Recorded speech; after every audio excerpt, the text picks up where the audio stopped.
Today, we're going to show you how to get rid of your skin tags and warts very quickly, okay? Now, many times it'll go away overnight or in a few days, or it may, in certain circumstances, take up to 2 weeks to fully get rid of them.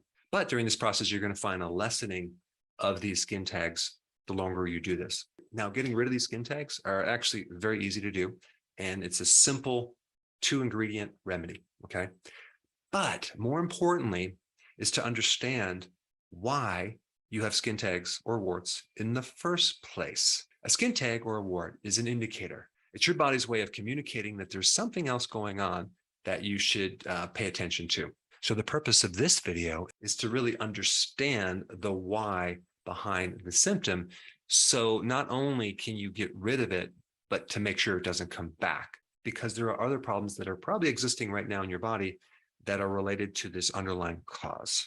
So first of all, what do we know about skin tags or warts? Well, we know we have a growth of cells, and the term for that is an anabolic response, okay? Anabolic means the growth of something.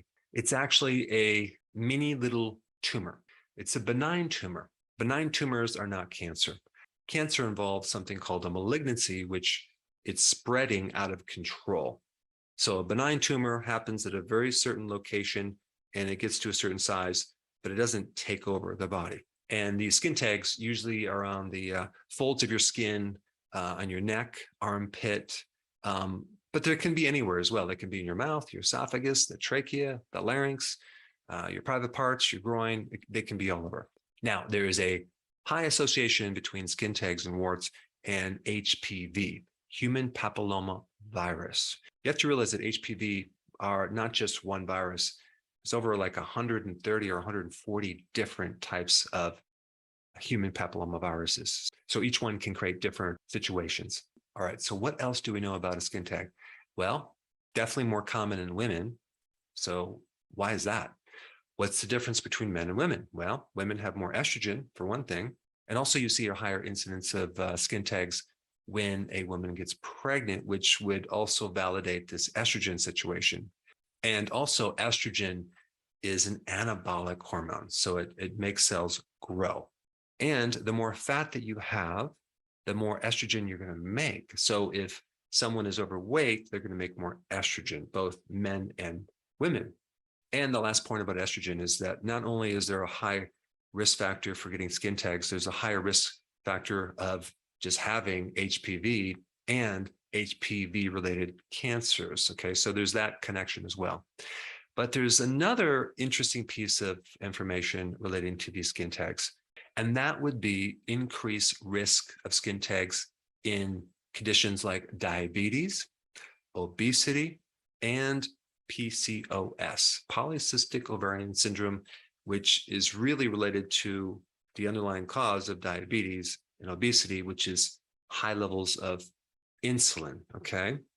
But under that is insulin resistance. Now, in one study they did with 98 cases of people with skin tags, nearly all of them had insulin resistance, okay, based on a test called HOMA-IR, and I'll put that study down below. And so they found a very, very strong association between skin tags and insulin resistance, skin tags and high triglycerides, and skin tags and obesity, which basically high triglycerides and obesity are related to insulin resistance as well. Now, another thing that's interesting about insulin resistance, where you have a situation where you have a lot of insulin in the body that's compensating for this insulin resistance in the cell.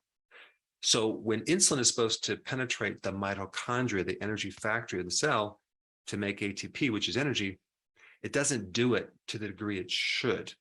So then the body gets this feedback loop and it starts making a lot of insulin, but it's not connecting with the mitochondria.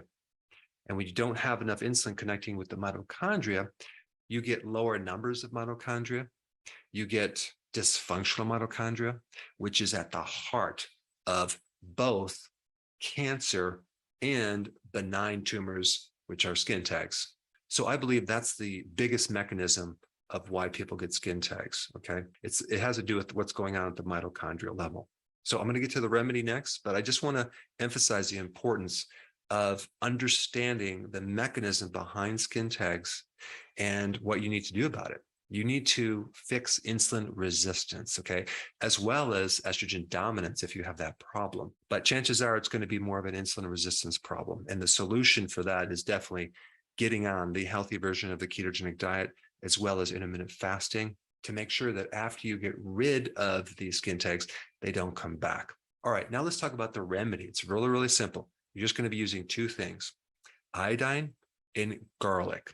What's interesting about iodine is not only can it inhibit HPV, but it also can help regulate estrogen. And I'm going to recommend a type of iodine that you can get at the pharmacy, drugstore. It's called povidone-iodine. It's less toxic and it's very soluble, okay? And they use it even to treat burns.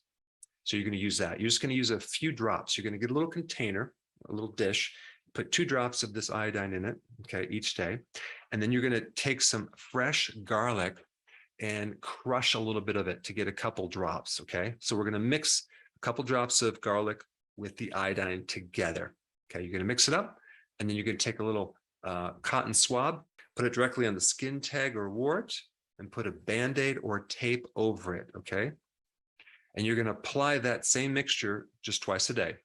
Now, I'm going to recommend that you keep it in the refrigerator just to keep the garlic really fresh. You don't have to worry about the iodine, but the garlic needs to stay fresh and potent because there's a certain phytonutrient called allicin in the garlic that is doing all the magic. And so it's very anti-cancer, it's antiviral, it does a lot.